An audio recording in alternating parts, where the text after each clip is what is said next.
ഈ സമയമാകുമ്പോൾ മറ്റു ചില കാര്യങ്ങൾ നടക്കുന്നുണ്ട് കേട്ടോ. ശിവഗിരി മഠത്തിൽ ഞാൻ നേരത്തെ പറഞ്ഞ ചെറിയ പ്രശ്നങ്ങളൊക്കെ ആരംഭിക്കുന്നുണ്ട്. പക്ഷേ ഈ സമയത്തൊന്നും തീർത്ഥസ്വാമി ആയിട്ടില്ല. ശ്രീനാരായണദാസ് തന്നെയാണ്. 1925 സെപ്റ്റംബർ 17 18 എന്നൊരു തർക്കം അങ്ങോട്ടും ഇങ്ങോട്ടും ഉണ്ട്. സെപ്റ്റംബറിലാണ് സ്വാമി തൃപ്പാദങ്ങൾ തീർത്ഥസ്വാമിക്ക് സന്യാസം കൊടുക്കുന്നത്. നമുക്ക് അതിന് എളുപ്പം മനസ്സിലാക്കാൻ അന്നാണ് ബോധാനന്ദ സ്വാമിയെ അനന്തരഗാമിയെ വാഴിക്കുന്നത്. അതൊരു വിജയദശമി ദിനമാണെന്ന് എല്ലാവരും പറയാറുണ്ട്. അപ്പോൾ ഇത്തവണ ഒക്ടോബറിലാണ്. ഒരു 10-20 ദിവസം അങ്ങോട്ടും ഇങ്ങോട്ടൊക്കെ മാറി വരും. 100 കൊല്ലം കഴിഞ്ഞില്ലേ. പക്ഷേ 1925 വിജയദശമി ദിനത്തിൽ സ്വാമി തൃപ്പാദങ്ങൾ അനന്തരഗാമിയായി ബോധാനന്ദ സ്വാമിയെ അഭിഷേകം ചെയ്യുന്നു. ഇതെല്ലാ ചരിത്രകാരന്മാരും ഒരേ സ്വരത്തിൽ പറയുന്ന കാര്യമാണ്. അത് കഴിഞ്ഞ് മറ്റൊരു കാര്യം കൂടി ഗുരു ചെയ്തായിരുന്നു. 3 ശിഷ്യന്മാർക്ക് സന്യാസം കൊടുത്ത്. നമ്മളുടെ ശ്രീനാരായണദാസ് ആരാ? നമ്മുടെ സ്വാമി ശ്രീനാരായണ തീർത്ഥരായി മാറുന്നു. രാമൻകുട്ടി, ചങ്ങനാശ്ശേരിക്ക് രാമൻകുട്ടി മാമ്പലം വിദ്യാനന്ദ സ്വാമിയായി മാറുന്നു. പൂർവാശ്രമത്തിലെ രാമപ്പണിക്കർ കോഴിക്കോടിനടുത്ത് വടകര സ്വദേശി തലശ്ശേരി ജഗന്നാഥ ക്ഷേത്രത്തിനടുത്ത് വിദ്യാർത്ഥി ചിന്താമണി എന്ന സംസ്കൃത വിദ്യാലയം നടത്തിക്കൊണ്ടിരുന്ന സംസ്കൃതത്തിലെ അഗാധമായ പാണ്ഡിത്യം തിരിച്ചറിഞ്ഞ് സ്വാമി തൃപ്പാദങ്ങൾ അങ്ങോട്ട് നീ നമ്മോടൊപ്പം വരുന്നു എന്ന് ചോദിച്ച് ആലുവ സംസ്കൃത വിദ്യാലയത്തിന്റെ പ്രധാനാധ്യാപകനാക്കി സ്വാമി തൃപ്പാദങ്ങൾ നിയമിച്ച രാമപ്പണിക്കർ കുറ്റിപ്പുഴ കൃഷ്ണപിള്ളയുടെയും ജി ശങ്കരക്കുറുപ്പിന്റെയും അധ്യാപകനായിരുന്ന സംസ്കൃത വേദാന്തി നമ്മളുടെ ആത്മാനന്ദ സ്വാമികൾ, ശ്രീനാരായണ ധർമ്മം ഗുരുമുഖത്തു നിന്നും എഴുതിയെടുക്കുവാൻ ഭാഗ്യം ലഭിച്ച ആത്മാനന്ദ സ്വാമി, ഇവർക്ക് 3 പേർക്കും സന്യാസം കൊടുത്തത്, നമ്മുടെ തീർത്ഥസ്വാമിക്ക് സന്യാസം കൊടുത്തത് ബോധാനന്ദ സ്വാമിയെ അനന്തരഗാമിയായി വാഴിച്ച അതേ നിമിഷമാണ്. അത് വലിയ പുണ്യമാണ്. കാരണം ബോധാനന്ദനിലൂടെ നമ്മുടെ പരമ്പര തുടരും എന്ന് പറഞ്ഞുകൊണ്ട് വിൽപ്പത്രം എഴുതിയ സ്വാമി തൃപ്പാദങ്ങൾ എന്ന് പറഞ്ഞാൽ 1925 സെപ്റ്റംബറിൽ ബോധാനന്ദ സ്വാമിയെ അനന്തരഗാമിയായി വാഴിക്കുന്നു. സെപ്റ്റംബർ, ഒക്ടോബർ, നവംബർ, ഡിസംബർ, ജനുവരി, ഫെബ്രുവരി, മാർച്ച്, ഏപ്രിൽ, മെയ് 8 മാസം കഴിഞ്ഞ് മെയ് മാസം 3-ാം തീയതി ആറ്റിങ്ങൽ സബ് രജിസ്ട്രാർ ഓഫീസിൽ അന്ന് രജിസ്റ്റർ ചെയ്ത പ്രമാണങ്ങളിൽ 18-ാം നമ്പറായി ശ്രീനാരായണ ഗുരുവിന്റെ പ്രമാണം വരുന്നു. അതിന്റെ അവസാനം ഗുരു ഒരു വരി കൂടി എഴുതി ചേർക്കുന്നു. ടി ബോധാനന്ദനിലൂടെ. ആദ്യം പറയുന്നുണ്ട്, നമ്മുടെ ഉടമസ്ഥതയിലും അവകാശത്തിലും സർവ്വ സ്വാതന്ത്ര്യത്തിലും നാം അനുഭവിച്ചു വരുന്ന നമ്മുടെ ആശ്രമങ്ങൾ, നമ്മുടെ മഠങ്ങൾ, നമ്മുടെ സ്കൂളുകൾ, നമ്മുടെ വിദ്യാഭ്യാസ സ്ഥാപനങ്ങൾ, നമ്മുടെ കൈത്തൊഴിൽ പരിശീലന കേന്ദ്രങ്ങൾ, സ്ഥാവര ജംഗ വസ്തുക്കളുടെ എല്ലാം അവകാശം നമ്മുടെ കാലശേഷം നമ്മുടെ അനന്തരഗാമിയായി നാം വാഴിച്ചിട്ടുള്ള ബോധാനന്ദനിൽ നിക്ഷിപ്തമായിരിക്കും. അത് കഴിഞ്ഞിട്ടാ പറയുന്നേ, ടി ബോധാനന്ദനിലൂടെ നമ്മുടെ പരമ്പര തുടരും. പറഞ്ഞല്ലോ, ആ പരമ്പരയിലേക്ക് 3 പേരെ കൂടി അന്ന് തന്നെ ഗുരു അഭിഷേകം ചെയ്യുന്നു, അല്ലെങ്കിൽ സന്യാസ ദീക്ഷ കൊടുക്കുന്നു. അതിലൊരാൾ നമ്മുടെ തീർത്ഥസ്വാമിയ. അതൊരു അഭിമാനല്ലേ? ബോധാനന്ദ സ്വാമിയെ അനന്തരഗാമിയെ വാഴിച്ച അന്ന് തന്നെയാണ് ശ്രീനാരായണ തീർത്ഥസ്വാമിക്കും സ്വാമി തൃപ്പാദങ്ങൾ സന്യാസം കൊടുക്കുന്നത്. ആ സമയത്തും പാമ്പാടി സ്വാമി തന്നെയാണ് കേട്ടോ. പാമ്പാടിന് ചുമതലയുണ്ട്. പിന്നീട് അങ്ങോട്ട് ധർമ്മസംഘവുമായി ബന്ധപ്പെട്ട്, അപ്പോൾ ധർമ്മസംഘം ഒഫീഷ്യലി രൂപീകരിച്ചിട്ടില്ല. ധർമ്മസംഘം രൂപീകരിക്കുന്നത് 1928 ജനുവരി മാസം 9-ാം തീയതി കൂർക്കഞ്ചേരി ശ്രീ മാഹേശ്വര ക്ഷേത്രത്തിൽ വെച്ചാണ്. അതിൻ്റെ തലേ ദിവസം ജനുവരി മാസം 8-ാം തീയതിയാണ് സ്വാമി തൃപ്പാദങ്ങൾ അവസാനമായി ഒരു കൃതി എഴുതുന്നത്. ഇത് ഇതുവരെയുള്ള എൻ്റെ ഒരു നിരീക്ഷണത്തിലും പഠനത്തിലുമാണ്. ഇതിലെന്തെങ്കിലും തെറ്റുണ്ടെങ്കിൽ സന്യാസിപര്യന്മാരാണ് പറയേണ്ടത്.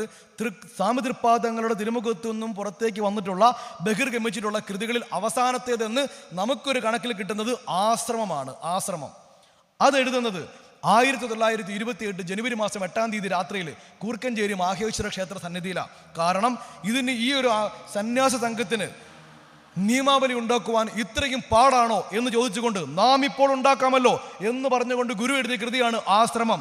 ഒരു ആശ്രമത്തിൽ മുനിയായും വിദ്വാനായും, നിങ്ങൾക്കറിയാമല്ലോ, നമുക്ക് അങ്ങോട്ട് പോകേണ്ടതില്ല, നമ്മുടെ വിഷയവും അതല്ല. ആ ചർച്ചയിലും ശ്രീനാരായണ തീർത്ഥസ്വാമികളുണ്ട്. ഇവിടെയെല്ലാം തീർത്ഥസ്വാമികളുടെ വലിയ ഇടപെടലുകളുണ്ട്. സ്വാമി തൃപ്പാദങ്ങളുടെ മഹാസമാധി സംഭവിക്കുന്നു. മഹാസമാധിക്ക് ശേഷം 4-ാം ദിവസം കന്നി 9-ന് ബോധാനന്ദ സ്വാമികൾ മഹാസമാധി പ്രാപിക്കുന്നു. തൊട്ടു പിന്നാലെ ശിവഗിരി മഠത്തിന്റെ 3-ാമത്തെ മഠാധിപതിയായി ദിവ്യശ്രീ ഗോവിന്ദാനന്ദ സ്വാമികൾ വരുന്നു. അന്ന് ശ്രീനാരായണ ധർമ്മസംഘത്തിന്റെ ജനറൽ സെക്രട്ടറി ധർമ്മതീർത്ഥ സ്വാമികളാണ്. പിൽക്കാലത്ത് ജോൺ ധർമ്മതീർത്ഥരായ ധർമ്മതീർത്ഥ സ്വാമികൾ. സത്യത്തിൽ അന്നവിടെ നമ്മൾ ഗോവിന്ദാനന്ദ സ്വാമിയുടെ ജീവചരിത്രം വായിക്കുമ്പോൾ ഈ ഗോവിന്ദാനന്ദ സ്വാമിക്ക് തീരുമാനിക്കുന്നതും അതല്ലെങ്കിൽ ഗോവിന്ദാനന്ദ സ്വാമിക്ക് ശേഷം അടുത്ത മഠാധിപതിയായി അച്യുതാനന്ദ സ്വാമികൾ വരുന്നതും ഇതെല്ലാം തീരുമാനിക്കുന്നതും ഇതിൻ്റെ എല്ലാം പ്ലാനിങ്ങിലും പ്രമുഖമായ പങ്ക് വഹിച്ചത് ശ്രീനാരായണ തീർത്ഥ സ്വാമികളാണ്. ഇപ്പോൾ സ്വാമിയുടെ സ്വാധീനം നിങ്ങൾ ആലോചിച്ച് നോക്കൂ. സ്വാമി എത്രമാത്രം പവർഫുൾ ആയിരുന്നു ശ്രീനാരായണ ധർമ്മസംഘത്തിൽ, നിങ്ങൾ ആലോചിച്ച് നോക്കൂ. അതിനിടയ്ക്ക് ഒരല്പം വിവാദമാകാൻ പോകുന്ന വിഷയം കൂടിയുണ്ട്. അന്ന് ആത്മാനന്ദ സ്വാമികളെ, കാരണം ഗോവിന്ദാനന്ദ സ്വാമികളോടൊപ്പം ആത്മാനന്ദ സ്വാമികളും അന്ന് കാഞ്ചീപുരം ശ്രീനാരായണ സേവാശ്രമത്തിലാണ്. പിന്നെ ഇങ്ങോട്ട് വന്നിട്ടേ ഇല്ല, അവിടെ വെച്ചാണ് മഹാസമാധിയും. ആത്മാനന്ദ സ്വാമികളെ ആണോ ശിവഗിരി മഠത്തിൻ്റെ 3ാമത്തെ മഠാധിപതി ആക്കേണ്ടത് എന്നൊരു ചർച്ച വന്നിരുന്നു എന്നൊരു പരാമർശം ഞാൻ ചില പുസ്തകങ്ങളിൽ കണ്ടിട്ടുണ്ട്. പ്രത്യേകിച്ച് ഗോവിന്ദാനന്ദ സ്വാമിയുടെ മകളുടെ മകൻ മുരളീധരൻ സാർ എഴുതിയ ഗോവിന്ദാനന്ദ സ്വാമിയുടെ ജീവചരിത്രത്തിലൊക്കെ ചെറിയൊരു പരാമർശമുണ്ട്. പക്ഷെ അത് വലിയൊരു വിവാദത്തിന് കാരണമാകുന്നത് കൊണ്ട് ഞാൻ അതിലേക്ക് അധികം പോകുന്നില്ല, നിങ്ങളുടെ ശ്രദ്ധയിലൊന്ന് കൊണ്ടുവന്നു എന്ന് മാത്രം. അവിടെയും അത് ആത്മാനന്ദ സ്വാമി അല്ലാതെ ഗോവിന്ദാനന്ദ സ്വാമിയെ തന്നെ 3ാമത്തെ മഠാധിപതിയാക്കി തീർക്കത്തക്ക വിധത്തിൽ നിർണായകമായ തീരുമാനമെടുക്കുവാൻ ശ്രീനാരായണ ധർമ്മസംഘത്തിൻ്റെ നെടുനായകത്വം അന്നുണ്ടായിരുന്നത് നമ്മളുടെ ശ്രീനാരായണ തീർത്ഥസ്വാമിക്ക് തന്നെയാണെന്നതും നമ്മുടെ ചരിത്രം നോക്കി വരുമ്പോൾ മനസ്സിലാക്കാൻ പറ്റുന്ന കാര്യങ്ങളാണ്. പക്ഷെ പിന്നീട് ഈ സമുദായവാദം, അത് സച്ചിദാനന്ദ സ്വാമി അറിയപ്പെടാത്ത ഏടുകൾ എഴുതിയിട്ടുള്ളൊരു വാക്ക് ഞാൻ അങ്ങനെ കടമെടുത്ത് പറയുക. SNDP യോഗത്തിൻ്റെ യൂത്ത് മൂവ്മെൻറ്റിൻ്റെ സംസ്ഥാന കമ്മിറ്റി ഇരുന്ന് എനിക്ക് പറയാൻ പറ്റാത്തൊരു വാക്കായതുകൊണ്ട് ഞാൻ സ്വാമിയുടെ വാക്കിനെടുത്തങ്ങ് പറയുന്നു. അന്ന് മുതൽ സമുദായവാദികളുമായി ഉണ്ടായുള്ള തർക്കത്തിൻ്റെ പേരിൽ ഒരുപാട് പേര് മഠം വിട്ടു പോകുന്നുണ്ട്. ഡോക്ടർ പൽപ്പുമായി ഉണ്ടായ ചെറിയൊരു വാഗ്വാദത്തിൻ്റെ പേരിൽ അന്ന് മഠം വിട്ടു പോകുന്നത് ശങ്കരൻ പരമഹംസ സ്വാമികളാണ്. അതിനുശേഷം പിന്നീട് ശാരദാ മഠത്തിൻ്റെ 2ാമത്തെ പൂജാരിയായിരുന്ന സേലം ശാന്തിലിംഗ സ്വാമികൾ, ആ സമയത്ത് വേലു സന്യാസിയായിരുന്ന ചേർത്തല കടക്കരപ്പള്ളി സ്വദേശിയായിരുന്ന വേലു സന്യാസി അഥവാ സേലം ശാന്തിലിംഗ സ്വാമി, 2 ശാന്തിലിംഗ സ്വാമിയുണ്ട്. അതിൽ ഒരാളാണ് സേലം ശാന്തിലിംഗ സ്വാമി. അതിനൊക്കെ വേറെ കാരണങ്ങളുണ്ട്, നമ്മളത് അവിടെ നിൽക്കട്ടെ. അപ്പോൾ ഒരുപാട് ആളുകൾ മഠം വിട്ടു പോയിട്ടുണ്ട്. ശിവലിംഗദാസ സ്വാമി ഒരുപാട് വേദന ഉണ്ടാകുന്നുണ്ട് എന്ന് പറഞ്ഞൊരു അനുഭവം നമ്മളുടെ ശ്രീനാരായണ തീർത്ഥസ്വാമിക്കും ഈ രീതിയിൽ സംഭവിക്കുന്നുണ്ട്. സ്വാമികൾ പതിയെ പാമ്പാടിയിൽ നിന്ന് മാറി സ്വാമികളുടെ പ്രവർത്തനം ചങ്ങനാശ്ശേരി കേന്ദ്രീകരിച്ചാകുന്നു.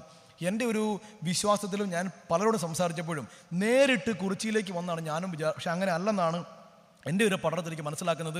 പിന്നീടാണ് സ്വാമികൾ കുറിച്ചി കേന്ദ്രീകരിച്ച് സ്വാമിയുടെ പ്രവർത്തനം വരുന്നത്.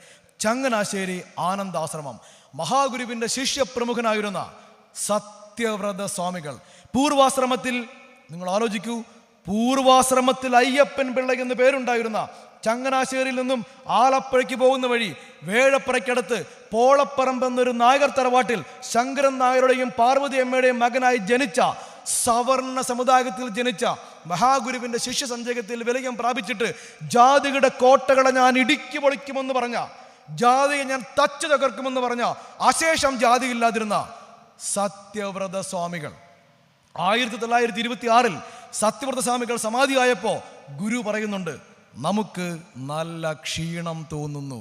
ശിവലിംഗദാസ സ്വാമികൾ സമാധിയായപ്പോൾ പോലും ഗുരു അങ്ങനെ പറഞ്ഞിട്ടേ ഇല്ല. ശിവലിംഗസ്വാമി മരുന്ന് കഴിക്കുന്നില്ലെന്ന് അന്ന് കാരാട്ടുപറമ്പിൽ കൃഷ്ണനും തണ്ടാശ്ശേരിയിൽ കൊച്ചയ്യപ്പൻ മാഷും അന്ന് തൃശ്ശൂരിൽ നിന്ന് വന്ന് പരാതി പറയുന്നുണ്ട് ഗുരുവിനോട്, സ്വാമി ശിവലിംഗസ്വാമി മരുന്ന് കഴിക്കുന്നില്ലെന്ന്, ഇനി ശിവലിംഗന് മരുന്ന് വേണ്ടെന്നാ പറഞ്ഞേ, ശിവലിംഗന് മരുന്ന് ആവശ്യമില്ലെന്നാ പറഞ്ഞേ, കാരണം പിന്നെ ദിവസങ്ങൾ കൂടിയുള്ളൂ. അങ്ങനെയാ ഗുരു പറഞ്ഞ്.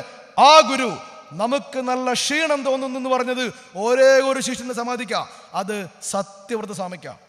എന്നിട്ട് ഗുരു പറയുന്നു, സത്യവ്രതനായി തന്നെ ജീവിച്ചു മരിച്ചു, സത്യവ്രതന് അശേഷം ജാതി ഉണ്ടായിരുന്നില്ല എന്ന് പറഞ്ഞ, ഞാൻ ഈ വാക്ക് പറയാൻ ഒരു കാരണമുണ്ട്, നമുക്കതിലേക്ക് വരാം. ആ സത്യവ്രത സ്വാമികൾ തറക്കല്ലിടുകയും പ്രാരംഭ പ്രവർത്തനങ്ങൾ ആരംഭിക്കുകയും ചെയ്ത ചങ്ങനാശ്ശേരി ആനന്ദാശ്രമം, ഇന്ന് SNDP യോഗത്തിൻ്റെ 1A ബ്രാഞ്ച് വർക്ക് ചെയ്യുന്ന ചങ്ങനാശ്ശേരി ആനന്ദാശ്രമം, ആ ആനന്ദാശ്രമത്തിൻ്റെ പ്രവർത്തനങ്ങളിൽ പിന്നീട് ശ്രീനാരായണ തീർത്ഥസ്വാമികൾ വ്യാപൃതനാകുന്നു.